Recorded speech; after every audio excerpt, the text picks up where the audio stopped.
18. Podemos ler? 2 Reis 18, verso 1.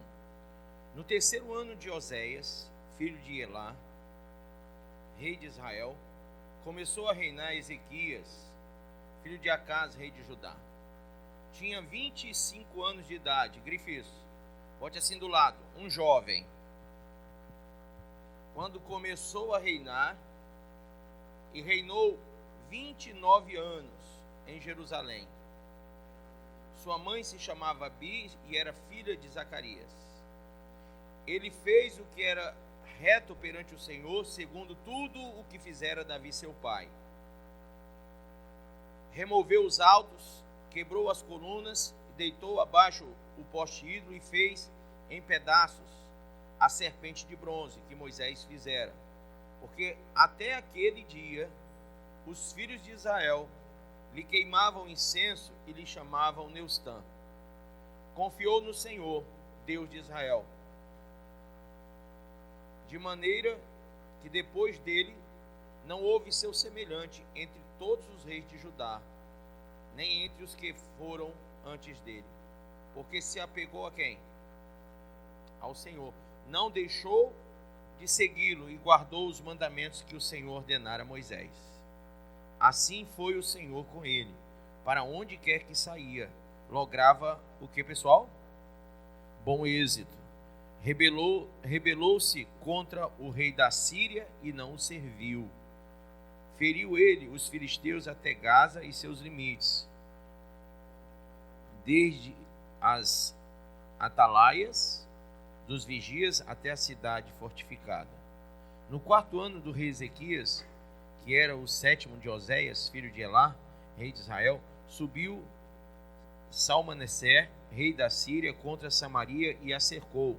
Ao cabo de 3 anos foi tomada. Assim, no ano sexto de Ezequias, que era o 9º de Oséias, rei de Israel, Samaria foi tomada.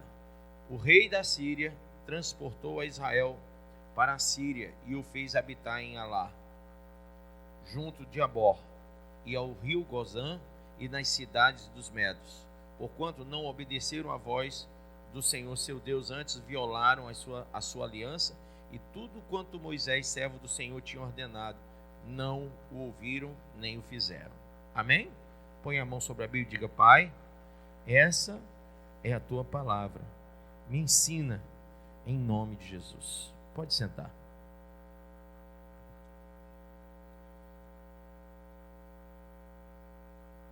Irmãos, nós vemos 2 parâmetros de fé. O primeiro, do rei Uzias, do rei Ezequias, um rei que a Bíblia diz que ele serviu ao Senhor. No versículo de número 3 até o versículo 5, leia comigo: fez ele o que era, primeira coisa, reto perante o Senhor. Qual era a idade dele? 25 anos, a idade de um jovem, e a maioria dos jovens dizem que não tem capacidade, de fazer isso ou aquilo outro, para Deus, para mudar, Muitos jovens dizem não ter força contra o pecado, mas nós vemos que esse jovem de 25 anos, ao assumir o reino de Judá, porque ele era rei de Judá, a Bíblia diz que ele, aos 25 anos, ele fez o que era reto perante o Senhor. Ele, versículo 4, removeu os altos, quebrou as colunas e deitou abaixo o poste ídolo, fez em pedaços aquele ídolo daquela serpente que foi erguida no deserto, que até aquele dia o pessoal adorava, o pessoal sacrificava para Neustã.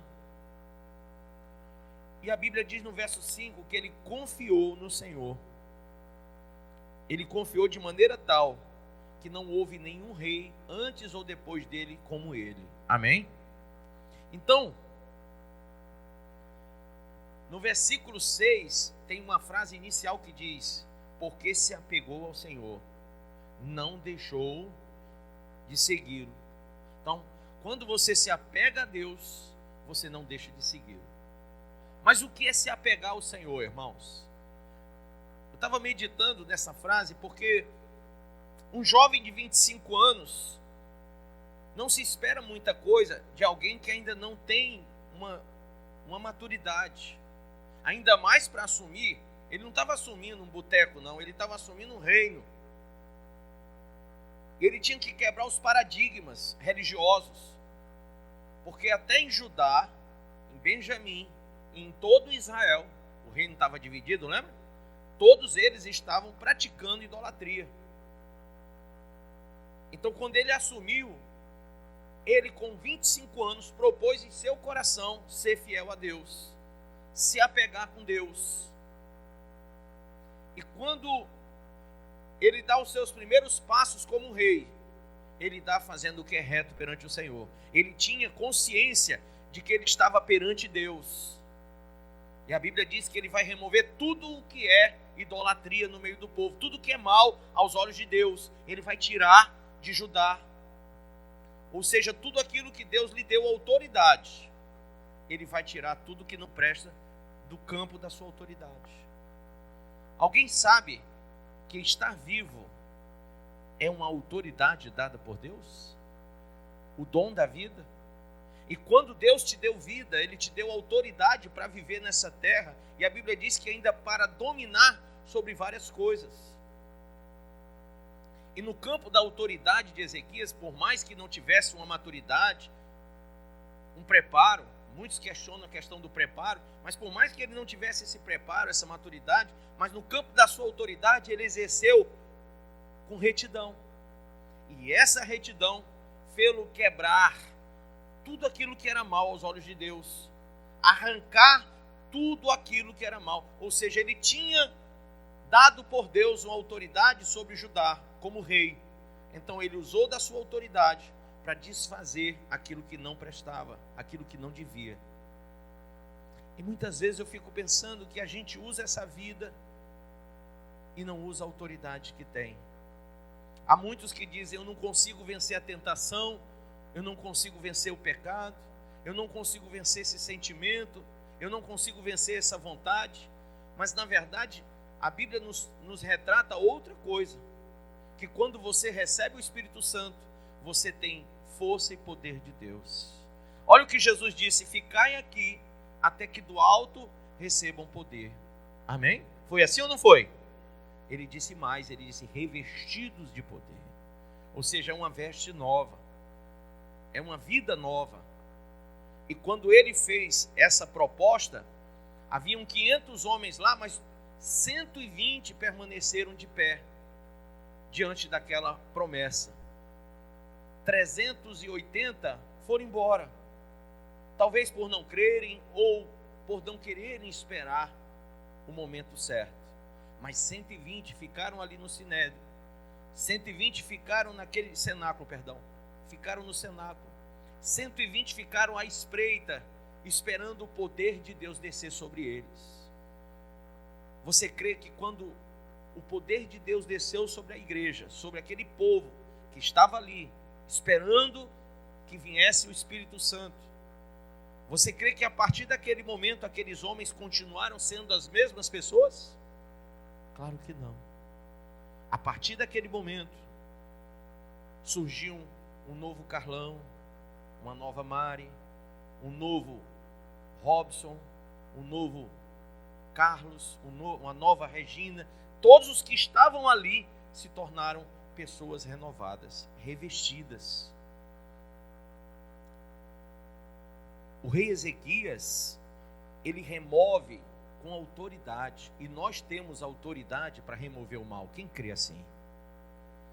Nós temos a autoridade do Espírito Santo para tirar de nós aquilo que desagrada a Deus, de tirar do nosso meio, de não querer conviver com coisas estranhas a Deus. No momento que a gente percebe que Deus, desde o princípio de tudo, desde a criação, desde o Éden, Ele não aceitou aquilo que fosse diferente da sua vontade. Eis o motivo pelo qual Ele inclusive colocou para fora do Éden as duas primeiras criaturas dele. Sim ou não? O primeiro casal formado teve que sair do Éden, porque não poderiam andar na presença de Deus do jeito deles. Depois que eles quebraram aquela aliança, depois que eles desfizeram aquilo que não podiam. Então, a partir dali, eles foram expulsos do lugar sagrado. Então, o rei Ezequias tinha pouca maturidade, mas de certo que para ter essa atitude, ele tinha um bom conhecimento. Ele não tinha grande maturidade para exercer o seu reinado, dominar sobre tudo aquilo. Por isso mesmo, ele usa do conhecimento que tem para dizer: só Deus pode me ajudar. Amém? Se eu me apegar com Deus, eu vou ter não somente autoridade, mas eu vou ter poder para exercer sobre essa nação. E assim, ele fez, versículo de número 5, ele confiou no Senhor. Irmãos, para a gente tirar tudo que não presta do nosso coração, nós temos que confiar em Deus. Para você tirar a avareza que reina muito no seu coração, essa avareza que te faz trabalhar, um dia tem 24 horas, você trabalha 27 horas. Você cria mais 3 horas de trabalho. É uma avareza, é um desespero, é uma angústia que consome a tua alma. E para você arrancar isso nos dias atuais, na velocidade do mundo, você precisa muito confiar em Deus. E ele confiou em Deus. E de maneira tal, a Bíblia diz, que não houve seu semelhante, nem antes, nem depois. Imagina isso? O cara ficar para a história como alguém que confiou tanto em Deus, que não houve nenhum rei em Judá, antes ou depois dele, como ele. E de certo que está incluso aqui o rei Josafá. De certo que o rei Josafá está no bojo. E todos sabemos que o rei Josafá fez tremendas obras na presença de Deus. Foi um grande homem de Deus. No entanto, a Bíblia alega que Ezequias foi maior que Josafá. Foi maior do que todos eles, porque ele confiou no Senhor. E a Bíblia diz no verso 6, leia comigo em voz alta: porque se apegou ao Senhor. De novo, porque se apegou ao Senhor. O que é se apegar? O que quer dizer se apegar ao Senhor? Na verdade, haviam vários motivos que ele teria para não se apegar, se ele quisesse ser um bom político. Porque as pessoas eram idólatras, elas tinham suas crenças. Então ele poderia simplesmente alimentar, como o rei Jeroboão. Lembra que eu falei de Jeroboão? Ele alimentou a crença no bezerro e fez templos, sacerdotes, levantou sacerdotes para alimentar o desejo de fé, de religiosidade do povo. Assim como nós vemos nos nossos dias, que se diz que o país é laico, né? O país aqui é laico, né? Mas em cada entrada de cada cidade, de cada município do Brasil, você vai ver uma imagem de escultura. Que país é esse que se diz laico, mas tem sempre uma entidade, tem sempre uma personalidade religiosa que é exaltada na entrada das cidades? É o abre-alas de cada cidade. Então, o rei Ezequias, ele entra de uma forma tão forte, se apegou tão forte a Deus, que cada um desses deuses que ficava em cada cidade, ele quebrou. Ele destruiu os postes ídolos, ele destruiu tudo aquilo que pudesse lembrar ao povo de um outro Deus. E como político, provavelmente muitas pessoas idólatras ficaram em contrário a ele. Muitos disseram: mas quem ele pensa que é? Esse menino de 25 anos chega aqui dizendo para quem que nós podemos orar ou rezar. Quem é esse menino de 25 anos que chega aqui querendo impor a gente uma nova crença, ou então trazer a crença que nós já rejeitamos, que já deixamos para trás, e ele quer trazer de volta? Eu também tive esse problema. Quando eu tinha 21 anos de idade, eu comecei a pastorear, irmãos. E era difícil pastorear aos 21 anos de idade por uma coisa. As pessoas viam em mim um jovem, um garoto de 21 anos de idade, e eles perguntavam: quem é esse garoto? Para nos ensinar alguma coisa. Quem é esse jovem? Qual é a maturidade que ele tem? Qual é a vivência que ele tem? Para poder vir nos ensinar a sair dos deuses de pau, pedra e gesso, a largar nossas crenças nos espíritos, e nós sempre combatíamos naquela época, como combatemos hoje, as falsas religiões. E muitos questionavam, muitos maniavam a cabeça, muitos iam embora dizendo: eu não vou seguir esse garoto de 21 anos de idade. Mas naquela época eu aprendi com o rei Ezequias e aprendi com o Espírito Santo que quando você se apega a Deus, quando verdadeiramente você se apega a Deus, as coisas começam a dar certo. Amém? E a Bíblia diz que ele não deixou de segui-lo. Não deixou de seguir a Deus. Uma prática que é muito notória em alguns. Começa e não acaba. Começa, mas não acaba. Muitos começam a seguir o Senhor, mas deixam pelo meio do caminho. E a Bíblia diz que ele se apegou ao Senhor e não deixou de segui-lo. E como é que você não deixa de seguir a Deus? O versículo diz: guardou o quê? Os mandamentos. Guardou os mandamentos que o Senhor ordenara a Moisés. Então, irmãos, quando você guarda a palavra de Deus, e aqui é um versículo, abra aí por favor, no livro de Salmo 119, abra comigo por favor.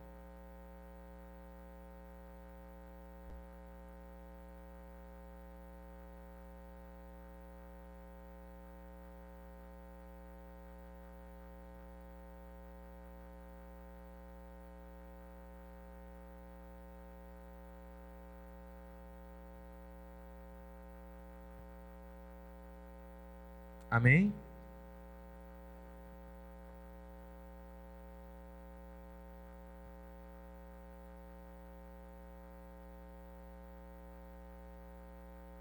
Posso ler? Leia o versículo 101. Perdão, versículo 100, não é o 101. Veja que há pessoas idosas que não têm tanto conhecimento quanto aquele que se apega ao Senhor. Amém? Que não tem tanta maturidade espiritual como aquele que se apega ao Senhor. Veja. Olha o que o salmista diz: tenho mais de discernimento que os anciãos, pois obedeço aos teus preceitos. Grife isso. É um jovem que está dizendo: eu tenho muito mais maturidade, discernimento do que os mais idosos, do que os mais velhos. Por quê? Porque eu obedeço aos teus preceitos. Então, é algo fundamental para que você verdadeiramente se apegue a Deus, para que verdadeiramente você siga a Deus, que você guarde os mandamentos do Senhor. E a forma de guardar os mandamentos de Deus está aqui no Salmo de número 119, versículo 100.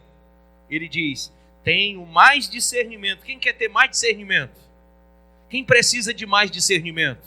Você está num caminho que a única forma de você caminhar, trilhar ele, é com discernimento. E por falta de discernimento, está sim de gente desviada, sim ou não? Por falta de discernimento, está sim de gente afastada de Deus. Por que ele se apegou a Deus e não se afastou, não deixou de segui-lo? Porque ele buscou ter discernimento. Irmãos, eu sei que você talvez diga assim: bispo, eu já sei de tudo o que o senhor vai falar. Eu já li o Salmo 119, eu sei ele todo decorado. Se você me disser, você vai dizer aqui na frente. É o maior salmo da Bíblia. Se você fizer isso, olha. Mas por mais que você diga que já sabe tudo, e tem aqueles que são chamados sabe tudo, né? Talvez você não saiba como guardar o mandamento do Senhor no seu coração. Talvez você ainda não aprendeu o que Ezequias fez aqui. Você não aprendeu a não deixar de seguir a Deus, a não deixar de andar com Deus, a não deixar de guardar o mandamento de Deus. Porque você não busca ter o discernimento maior. Diga para o seu irmão: só o Espírito Santo dá esse discernimento, esse maior. E no versículo 101, diz assim: Essa é uma coisa que você tem que praticar. Desviei meus pés de todas as trilhas do mal. Então, quando você quer seguir a Deus, se apegar com Deus, você se desvia os teus pés de toda a trilha do mal. Ah, mas é meu melhor amigo, sai. É minha melhor amiga, sai. É minha namorada, sai. É meu namorado, sai. Seja quem for. Pai bispo, é meu marido, é minha esposa, não importa, a salvação é individual, minha filha.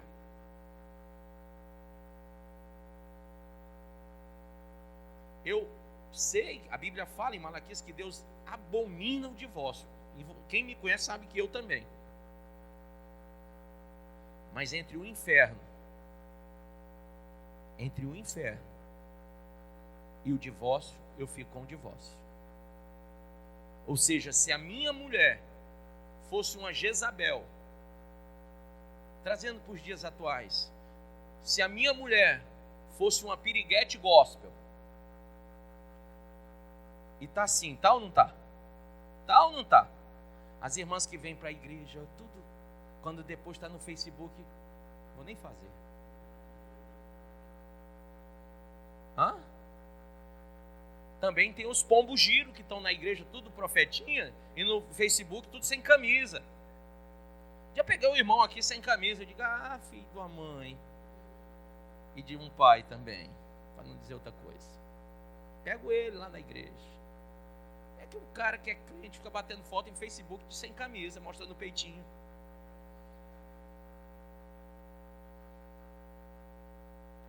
Você que é casada, olhe para o seu marido e diga, se foi você, diga para ele, hoje eu capo você. Nem durma, porque de manhã você vai sentir falta. Vou olhar o seu Facebook. Vixe, pastor só botando lenha, viu?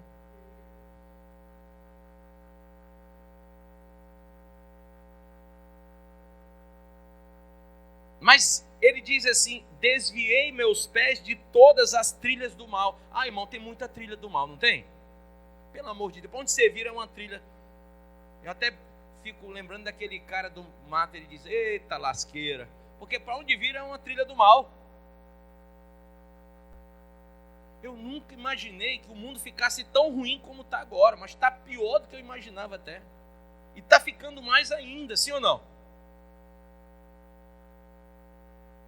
A gente tem que olhar, viver no mundo, mas não estar mais nele, é o que a Bíblia ensina. Que vocês estão no mundo, mas já não fazem mais parte do mundo. E tem até a história de um cara que foi assaltar uma moça, numa rua escura. Ele disse para ela, para porque eu quero tua bolsa. E ela parou. E ela ficou, sabe quando você está paralisado de medo? E aí ele disse, você vai soltar a bolsa e vai para esse cantinho aí e não grite. Ela ficou, na mente dela, disse, o que eu poderia dizer nessa hora? Meu Deus, o que o pastor falou lá na Cristo Salvo? O que eu poderia dizer? Ela lembrou desse texto que diz que nós não somos desse mundo. E ela, numa rua escura, com uma roupa branca, de babado, ela foi afastando para a parede e disse, eu não sou desse mundo.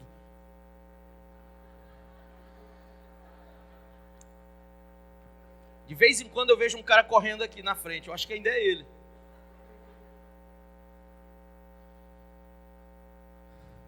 As irmãs aprendam isso.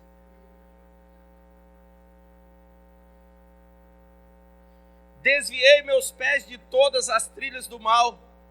Para quê? Só tem um jeito de guardar. As irmãs, tem um ali que está em tempo de ter um infarto. Só tem um jeito de guardar o mandamento de Deus. É de se desviando do mal. Amém? Ele diz, eu desviei meus pés de todas as trilhas do mal para guardar a tua palavra. Crente que ouve aqui a palavra hoje e não se desvia do mal, está na prática do pecado. É tanto que eu vejo muita gente que diz, bispo, a partir de hoje vou largar a bebida, a droga, vou largar o adultério, vou largar isso, aquilo, outro. E quando é no dia seguinte ou 2 dias depois, ele perde, porque ele não guardou a palavra. e ele começa a praticar o que é mal, porque ele não consegue se desviar enquanto ele não tiver a palavra dentro dele. Amém? Então veja, não me afasto de tuas ordenanças, pois tu mesmo me ensinas. Quem crê que é o Espírito Santo que te ensina? E olha que coisa linda quando você ama a palavra de Deus. Ele diz: quão doces são os teus decretos ao meu paladar, mais que o mel à minha boca.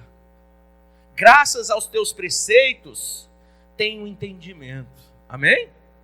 Graças aos teus preceitos eu tenho entendimento. Por isso detesto todos os caminhos da mentira. Olha que coisa forte. E no versículo 105 ele diz: tua palavra é lâmpada que ilumina os meus passos.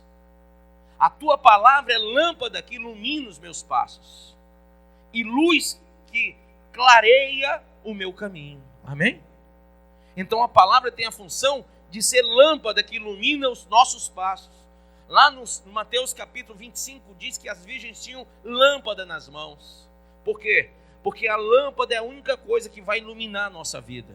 E a palavra de Deus é essa lâmpada, amém? Ela é a luz que clareia o nosso caminho. Você quer ver o caminho que está trilhando? Veja pela palavra de Deus. E no versículo 106, ele diz: fiz um juramento, você tem que fazer também. E o confirmo: obedecerei às tuas justas ordenanças. Ah, se todo cristão que está aqui hoje fizer esse juramento de obedecer à palavra de Deus, de ser obediente à palavra de Deus. Sabe, eu às vezes fico horrorizado, caminhando com a minha esposa. Às vezes eu quero ter um momento de paz. Caminhar com a minha esposa para mim é ter um momento de paz. Quando a gente está caminhando, a gente procura falar tudo menos problema. A gente tenta caminhar e realmente falar só de coisas boas, entendeu? Enfim, coisa de casal, o que é que você quer saber? Né? Aí, de repente, chega uma mensagem: bispo, hoje não vai dar isso. Bispo, eu não consigo fazer aquilo. Bispo, não sei o que, não sei o que. Bispo, não sei o que. Bispo, não sei o que. A minha mulher diz: meu filho, exorciza esse teu celular. Faz um culto de libertação só para ele. Isso é o cão tirando a tua paz. Vocês sabem que infelizmente a gente tem paz porque eu guardo a palavra de Deus. Amém? Mas tem gente que tira a minha paz, e não é brinquedo, irmão. Porque são pessoas que não guardam, que hoje juram e amanhã estão fazendo tudo de novo. Sim ou não? É ou não é? Estão sempre pisando na bola com Deus. E isso não desagrada só a mim, desagrada a Deus também. A gente fica pensando: poxa, será que não ouviram a mensagem do culto passado? Já esqueceu o que eu falei? Nem guardou a palavra, nem deu efeito ainda. A pessoa já está fazendo o que é mal. Então aqui, voltando para o livro de 2 Reis 18, ele diz: assim foi o Senhor com ele, no versículo 7. Para onde quer que saía, ele fazia o quê? Lograva êxito. Para onde quer que ele saía, tudo que ele ia fazer. Quem quer ser abençoado na sua vida? Todos querem. Mas o segredo não é você ser você, é você ser como Ezequias foi com Deus. É você se apegar como ele se apegou com Deus. Se você não consegue lembrar da palavra de domingo passado, tente vir no culto da segunda, tente vir no da quarta, tente vir no da sexta, porque o irmão que tem Alzheimer tem que vir mais cultos.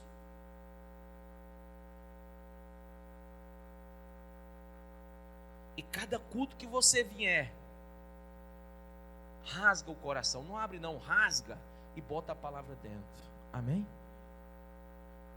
Guarda ela bem guardada para praticar.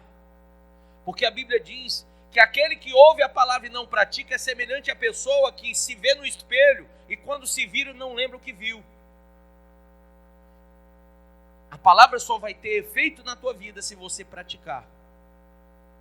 Se você pô-la verdadeiramente como prioridade máxima na tua vida. Então, quando vierem as situações da vida, você não vai pensar como você vai pensar aquilo que o Espírito Santo te orientou pela palavra. Você, em vez de ser trevas para a vida de alguém, muitas vezes tem pessoas que são trevas na vida do cônjuge, na vida dos filhos, na vida dos pais, na vida dos amigos. Por quê? Porque a resposta que você dá para as pessoas que te afligem, a resposta que você dá para as pessoas que convivem com você, geralmente são trevas. São respostas maliciosas. Quando, na verdade, aquele que recebeu a palavra e guardou, deveria dar luz. Amém? Deveria iluminar a vida do outro. Deveria edificar. A Bíblia diz que quem não edifica faz o quê? Destrói. Então, muitas vezes você vai para Deus e dizendo: Senhor, o diabo está destruindo a minha casa. O diabo está destruindo a minha família. O diabo está destruindo o meu trabalho. E não é o diabo. É você mesmo. Em vez de você lançar a luz da palavra por meio da fé, em vez de você ter uma palavra de fé, uma palavra de vida, uma palavra de luz, você sempre joga coisas negativas. Você sempre fala aquilo que é destruidor, aquilo que não vai edificar aquela pessoa. E há também o lado daquele que ouve, porque muitas vezes, como está sendo agora aqui, a gente está falando luz para as pessoas e elas não estão entendendo a luz. Sim ou não? Elas não estão entendendo. E elas continuam nas trevas. Veja porque a Bíblia diz que ele buscou, a primeira coisa que ele fez foi ter discernimento. Amém? Ele buscou ter discernimento. É muito importante que você tenha o discernimento, para que você escute com ouvidos espirituais, atento à voz de Deus, atento à palavra-chave do texto, atento àquilo que Deus está te mostrando, que amanhã, segunda-feira, que depois de amanhã, terça, que na quarta, que na quinta, que na sexta, vai promover você no teu emprego, vai abençoar teu casamento, vai edificar a tua empresa, vai edificar a tua casa, vai fazer com que teus filhos larguem o mundo das drogas, vai fazer com que você seja visto pela tua vizinhança, pela tua parentela, como um crente Abraão. E é isso que Deus quer. Ele quer ser glorificado através de você. Ele quer ser glorificado através das tuas palavras e das tuas ações. Amém, pessoal? Sim ou não? Então, Deus foi com o rei Ezequias. E a Bíblia diz no versículo 7 que ele não se rebelou contra Deus, mas ele se rebelou contra o seu inimigo da Síria. Você vai ver até o último versículo que nós lemos, o 12, que Israel, ao contrário de Judá, o rei de Israel não fez aquilo que deveria ter feito. O rei de Israel não comungou da visão do rei Ezequias. E o que foi que aconteceu? Israel, enquanto Judá combateu a Síria, enquanto Judá combateu os filisteus e foi vitoriosa, Israel, que eram 10 tribos, tinham mais homens, ficou escravizado, porque não fez o que era certo, não era reto aos olhos de Deus. Então, esse texto ele é muito rico na questão da lição. Nós vemos 2 reinos que faziam um reino só, mas alguém resolveu buscar Deus e alguém resolveu não buscar. Alguém resolveu guardar a palavra e alguém resolveu não guardar. Alguém quebrou tudo que estava errado lá dentro e outros preservaram os erros. E preservar os erros, não quebrá-los, não quebrar as maldições, não dar continuidade a um processo espiritual que Deus quer fazer, interromper a ação do Espírito Santo, é algo que vai destruir a vida de muitos. Já tem destruído e vai destruir mais. Infelizmente, hoje, eu não sei se está aqui, não está, tem um irmão que ele me enviou um vídeo. E é bom que você seja maduro para ouvir isso que eu vou falar. Um grande líder, lá para o lado de Santa Catarina, por ali, ele, nesse vídeo, ele é pego, é flagrado, um grande líder de igreja, né? Ele é flagrado bebendo cerveja, num pagode. E ele diz, não grave. Mas foi gravado, foi filmado. E esse cara, ele pregava na igreja, lá uma igreja enorme, e ele falava em nome do Senhor.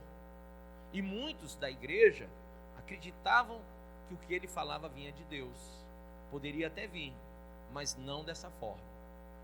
E um dia um profeta se levantou lá naquela igreja e disse: pare de mentir. Você está mentindo ao povo.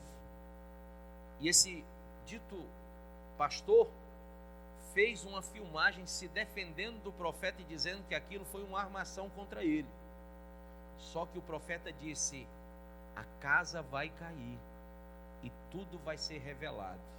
E aí ele não pensava que um dia, entre os amigos do mundo, entre os amigos desviados que ele tinha da igreja, haveria alguém que iria filmar e mostrar isso numa rede social. E agora a casa caiu. E graças a Deus que ela está bem no chão, porque a única forma desse homem se salvar é descendo até a casa do oleiro e pedindo perdão ao Pai. A única forma desse homem encontrar paz, verdadeira paz, é se arrependendo dos seus pecados. Porque a salvação, irmão, não está na minha vida porque eu sou pastor. A salvação não está na minha vida porque eu sou bispo. Não. A salvação está na minha vida porque eu tenho me apegado a Deus. E por eu ter me apegado a Deus, eu não tenho apego nenhum ao mundo. Eu não quero nada com o mundo. Eu não tenho aliança nenhuma com o mundo. Para dizer a verdade, eu ainda ontem, irmãos, uma pessoa de muitas condições estava sentado comigo conversando, e um empresário de Fortaleza foi me buscar em casa. Você vê como é que são as coisas. Bispo, entra aqui no meu carro, vamos para uma reunião. E eu fui essa reunião. E lá chegando, eles estão montando uma grande empresa, uma indústria. E eu tentando entender até aquela hora o que eu estava fazendo lá. Eu não tenho nada a ver com a indústria de ninguém. E fiquei ali ouvindo, até que o grande empresário olhou e disse assim: o senhor é um homem muito capacitado e um homem de confiança. Nós precisamos de um homem como o senhor com a gente. Irmão, isso há muitos anos atrás seria um bálsamo de Gileade na minha vida. Seria algo assim que eu sairia de lá. Você já viu aquele cara voando nas nuvens? Para aqueles que não sabem, eu já fui administrador de muitas empresas. E eu larguei tudo pelo Evangelho. E aí, naquela hora ontem, já 11 e tanto da noite, eu ouço essa palavra. E eu vim para minha casa no carro, um carro blindado. E a pessoa vinha no caminho falando comigo e dizendo: o senhor tem que estar conosco, o senhor tem que entrar conosco. E sabe o que é que no meu coração veio a palavra? Sabe o que é que estava lá dentro de mim? Interessante, eu não senti nem alegria nem paz em nada daquilo. Eu estava com uma baita de uma vontade de ir dormir.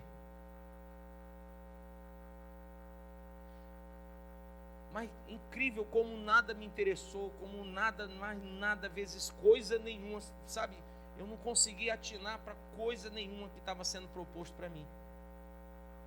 Quando eu cheguei em casa, que eu fui subir na escada, eu disse para Deus: Senhor, eu sou prisioneiro do Evangelho como Paulo, porque onde eu estou, não tem volta.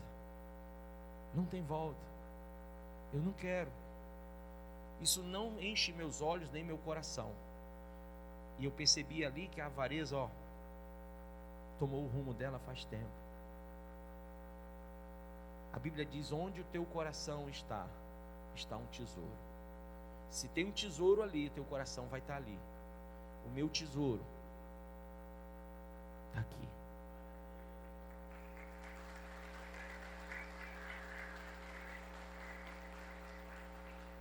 E como ele está aqui, o resto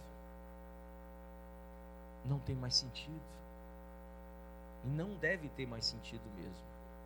Porque nós estamos sendo preparados para subir para a glória. Quem crê assim? Você está sendo preparado para ser arrebatado, irmão. Se você tem que sonhar com alguma coisa, sonhe com o céu. Porque aqui você não tem nada seu e nem terá. O que o governo não levar, o que o ladrão não levar, a morte leva. Sim ou não? Então você não tem nada que dá valor a tanta coisa material em detrimento à sua vida com Deus.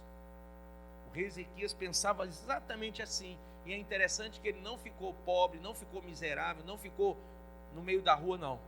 Porque quem sustenta os filhos de Deus é Deus.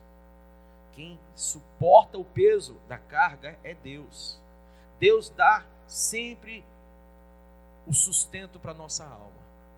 Por isso que tem o Salmo de número 23. Quem lembra do Salmo?